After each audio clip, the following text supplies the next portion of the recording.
Halo teman-teman semua, selamat datang di podcast Market Talks episode 7 KSM Pemasaran 2025. Nih, podcast ini cocok buat teman-teman yang mau belajar tentang dunia pemasaran secara santai dan juga inspiratif.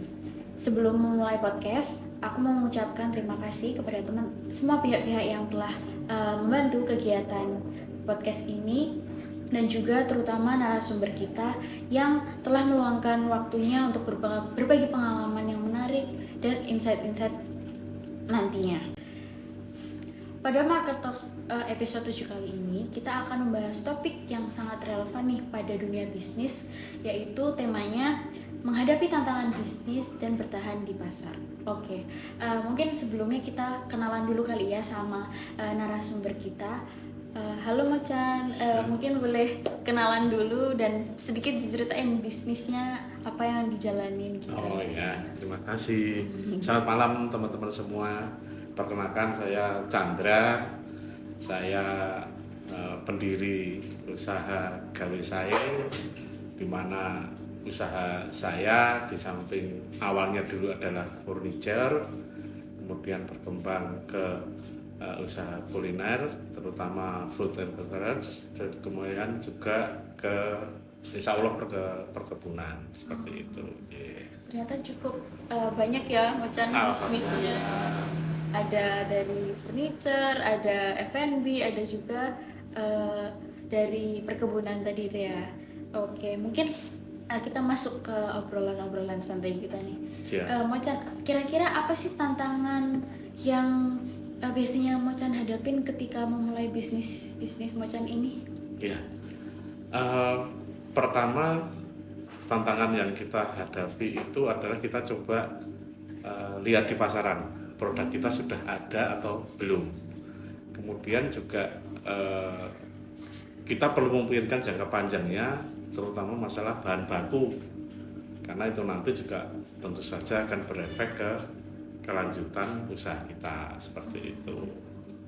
Jadi dari apa tadi di pasar, persaingan di pasar, kemudian bahan bakunya juga yang kita bisa cari yang unik apa yang belum ada di pasar seperti itu. Biar menonjol kali ya. Oke. Kemudian kira-kira faktor apa sih yang Macan alamin? Faktor paling berat apa sih yang Macan alamin dalam menjalankan bisnis ini sehari-hari? Ya seperti yang saya kutip dari kata-kata Bob Sadino ya, usaha yang paling bagus itu ya yang dijalankan. Nah, jadi dulu awal-awal kita berusaha kan pasti kalau orang Jawa bilang mau atau ragu-ragu, wah ini nanti laku atau enggak. Kalau misalnya kita buka toko atau ini laris atau enggak, kita harus berani ambil tantangan seperti itu, harus kita ambil. Kalau tidak jalan ya cuma hanya jadi angan-angan saja. Seperti faktor yang paling berat itu ada di diri kita sendiri. Iya, benar, ada dari dalam dia. Mau mulai kita. apa enggak? Iya, niat itu tadi seperti itu.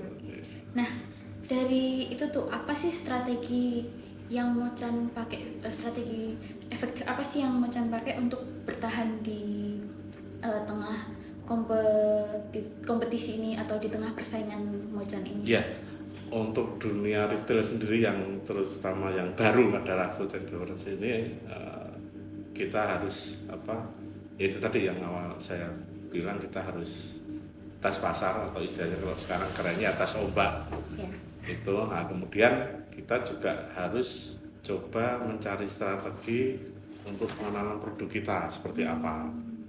Itu. Misalnya tidak hanya mengandalkan di online, offline, nah itu, tapi kita juga coba cari inovasi-inovasi yang lain, dan mungkin itu kalau zaman dulu lebih efektif biasanya dari cerita mulut ke mulut, seperti itu. Ini kan kita bantu mengiklankan dari saudara, dari teman, lama-lama pasti nanti juga berkembang dengan sendirinya.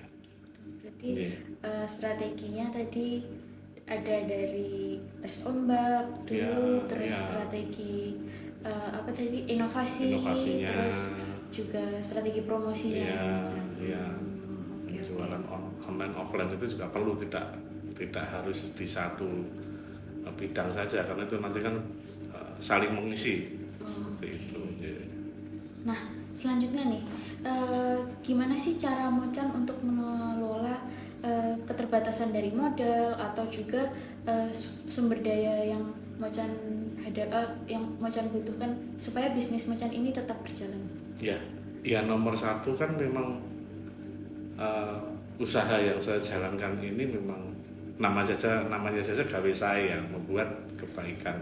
Jadi memang niat pertama kita ya, modal utamanya ya jujur itu tadi, jujur, ketekunan, kemudian kita kerjasama mencari jejaring, ya otomatis nanti kan berkembang dengan sendirinya seperti itu. Dan kalau di orang Jawa bilang nggak usah ngongso atau nggak usah istilahnya terburu-buru, itu kan tujuannya supaya kita nanti tidak tertelikung atau terjebak. Soalnya biasanya kalau usaha itu kan biasanya nanti kalau kita sudah berkembang, iming-imingnya biasanya nanti ada tawaran kur atau pinjaman ini pinjaman itu. Nah ya kalau misalnya kita istilahnya kita belum tahu ya, misalnya kayak kemarin tiba-tiba kayak pandemi seperti itu lah. Kalau misalnya tidak ada kebijakan dari pemerintah, mungkin semua usaha sudah gulung tikar. Jadi kita juga harus main insting juga. Gitu. Tekun, jujur, jangan buru-buru. Iya, nggak usah buru-buru, semuanya kan harus ada step-stepnya. Oh iya, tadi kayaknya mention dari gawe saya gitu ya. Nah, berarti gawe saya ini ada filosofinya ya, Mas? Iya, ada. Kira-kira boleh nggak tuh diceritain sedikit filosofi gawe saya ini? Gawe saya sendiri sebetulnya memang niatan dari saya untuk membuat semua menjadi baik, walaupun saya sendiri bukan superhero ya. Tapi kan paling tidak kita coba mengajak semuanya untuk berbuat kebaikan. Jadi usaha ini juga range untung kita juga cuma sedikit dibandingkan yang usaha-usaha yang lain. Makanya kita membuka kesempatan kepada teman-teman yang akan melakukan jejaring atau misalnya mau reseller, nah itu monggo, nanti harga jualnya mereka tentukan sendiri. Jadi mereka yang berkompetisi. Gitu. Kalau saya kan cuma tinggal supply aja dengan harga yang sudah pasti. Nah, mereka yang berkompetisi seperti itu. Nah, kemudian filosofi sendiri gawe saya itu kita kebetulan semuanya di angka 7 ya. Gawe saya kan katanya ada 7 huruf. Oh iya, itu ada 7 huruf. Produksi pertama saya 7 Maret. Kemudian ada 7 varian rasa. Sekarang podcast yang keberapa saya tanya? Podcast yang ke-7. Wah, pas kan? Pas banget.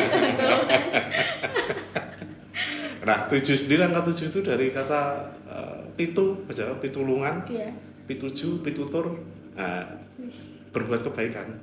Seperti itu. Bagus banget tuh teman-teman filosofinya. Nah, langsung next aja nih Mas. Tadi kan kita ada sempat nyinggung inovasi nih.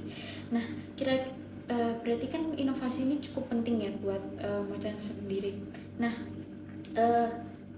seberapa penting sih inovasi ini untuk menjaga keberlangsungan bisnis Macan sendiri?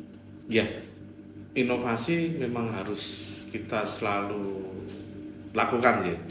Karena sebagai contoh saja, saya nggak nyebut merek ya, mie instan aja contohnya. Kan itu pasti kan varian rasanya kan berkembang terus kan. Dan mereka yang setahu saya, dulu saya juga pernah bekerja, karena saya di interior, saya mengerjakan kantornya itu, mereka inovasi dan mereka membayar beberapa orang khusus untuk membuat menu-menu seperti itu. Waktu itu ada 2 atau 3 orang dan khusus dibayar memang untuk bikin varian menu baru seperti itu. Nah, tujuannya apa? Tujuannya nanti supaya kedepannya itu tidak disalip atau mungkin tiba-tiba ada inovasi baru yang membuat produk kita itu ya jadi istilahnya ketinggalan. Nah, inovasi itu memang harus penting. Nah, seperti contohnya lidah buaya kita yang saya buat ini, untuk saat ini memang yang baru kita gencar promokan adalah minuman es sirupnya. Kemudian ke depan sudah kita proses adalah minuman seduhnya. Ada minuman seduhnya juga? Ada, baru kita proses, nanti kita launching, kita masih antri untuk packagingnya ya, kita baru produksi packagingnya, kita sudah pesen, nanti kita launching untuk minuman seduhnya. Jadi kita nyebutnya bukan teh lidah buaya, karena kalau di dinas kesehatan nggak boleh menyebutkan kata teh karena tidak mengandung teh. Jadi nanti mereknya minuman seduh lidah buaya seperti itu. Inovasi harus terus kita kembangkan. Berarti setelah ini ada produk baru nih Iya, berarti iya. tunggu nih teman-teman. Oke, nah selanjutnya nih, kira-kira bagaimana sih membangun bisnis supaya bisnis itu tuh bertahan sekaligus berkembang dalam jangka waktu yang panjang. Iya, seperti saya tekankan di depan tadi, kita harus membangun jejaring, kemudian juga modal nomor satu adalah kejujuran dan kebersamaan seperti itu. Kemudian juga kita perlu pikirkan bahan baku kita, karena lidah buaya itu nanti juga lahan terbatas, walaupun saya juga ada budidayanya sendiri, tapi kalau pas pesanan banyak ya kita tidak bisa panen di perkebunan kita sendiri. Jadi kita melakukan kolaborasi dengan Gapoktan seluruh DIY gitu. Jadi nanti Gapoktan yang dari Kementerian Keraton, dalam hal ini kita ada kelompok tani Kencana Asri, itu kita minta bantuan mereka untuk mencarikan bahan baku. Walaupun sebetulnya bisa saya cari sendiri kan, tapi kan seperti yang saya katakan tadi, kita ingin berbagi dengan lainnya, maka biar mereka yang mencarikan seperti itu. Jadi bisa bertahan, karena pasti kan kalau kita bersama-sama kan doa orang banyak kan pasti lebih terkabul seperti itu. Jadi nggak dijalankan sendiri, ada kolaborasi nih salah satunya. Iya. Oke, ini terakhir nih Mocha. Gimana? Udah masuk terakhir nih. Iya. Boleh dong dikasih tips praktis bagi para pebisnis muda supaya mereka itu mampu menghadapi tantangan dan bertahan di pasar. Mungkin bisa sedikit kasih tips. Ya, yang nomor satu tadi saya kemukakan di depan, usaha yang baik itu adalah usaha yang dijalankan, itu nomor satu. Kemudian kita coba cari produk yang belum banyak atau bahkan tidak ada di pasaran, jadi uniknya itu ada. Nah, kemudian kita juga memikirkan bahan bakunya untuk berlanjutannya apa. Misalnya kita lidah buaya ini tadi seperti saya sebutkan, di samping kita budidaya sendiri, ya kita harus mencari jaringan untuk kelompok-kelompok tani yang ada di sekitar kita, di sekitar kota, sekitar DIY, mungkin bisa di luar daerah kalau ada, seperti itu. Jadi paling tidak kita bisa bertahan untuk cukup waktu yang lama. Gitu. Oke. Cukup menarik ya obrolan kita malam ini teman-teman.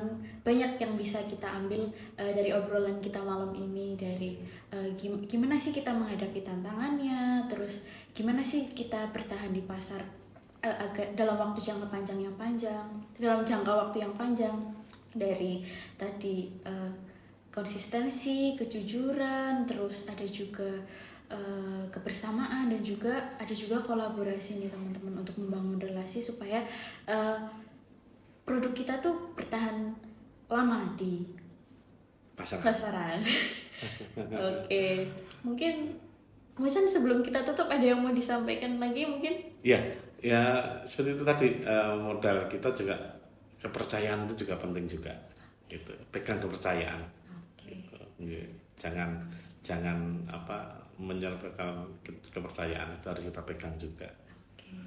Ingat teman-teman, kepercayaan konsumen perlu kita jaga, kepercayaan pokoknya kepercayaan perlu kita jaga. Iya. Oke teman-teman, mungkin sekian podcast episode 7 kali ini. Terima kasih Mocan sudah meluangkan waktunya untuk bermanfaat podcast hari ini. Iya. Semoga teman-teman juga yang nonton bisa bermanfaat nih obrolan kita hari ini. Oke, mungkin sebelum kita tutup, Mocan boleh nih dipromosiin produknya ke teman-teman sekalian. Oh gitu sih. Terima kasih. Kebetulan ini ada sampel contoh produk lidah buaya yang produksi kita. Ini kita namakan KW Sae. Ya, monggo kalau misalnya mau dicoba atau mungkin mau dijadikan salah satu bahan dagangan dari pemirsa sekalian, monggo kita siap untuk berkolaborasi seperti itu. Ditunggu juga, jangan lupa nanti KW Sae bakal launching produk baru ya Mocan. Iya, minuman seduh lidah buaya. Oke. Mungkin segitu teman-teman. Sekian dan terima kasih. Sampai jumpa teman-teman. Oke.